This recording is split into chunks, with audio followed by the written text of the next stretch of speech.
Aucun passage des Écritures n'interdit les paris, sportifs ou autres. Cependant, les principes mentionnés que doit suivre le chrétien doivent remettre en question cette pratique.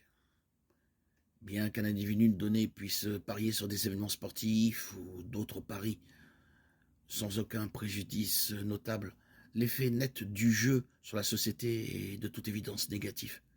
De plus, l'effet sur les événements sportifs eux-mêmes peut être négatif, car les athlètes et les officiels peuvent être poussés à truquer les matchs, à réduire les points et à prendre des décisions illégitimes dans le but de déterminer injustement le résultat.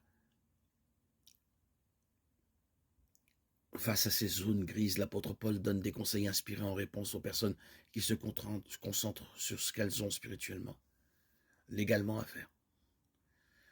J'ai le droit de tout faire, dites-vous, mais tout n'est pas bénéfique. J'ai le droit de tout faire, mais tout n'est pas constructif. 1 Corinthiens 10, 23.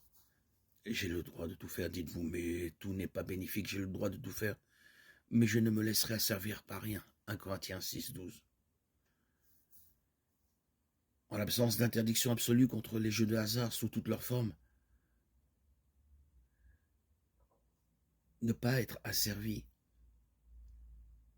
et ne pas être édifié par les jeux peuvent être des raisons de renoncer au jeu.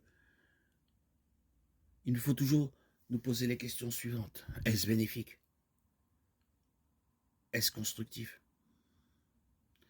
Est-ce que le jeu deviendra un maître dans ma vie?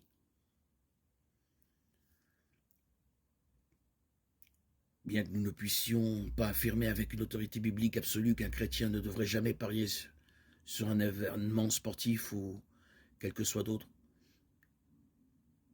il faut être en garde, nous mettre en garde contre cette pratique.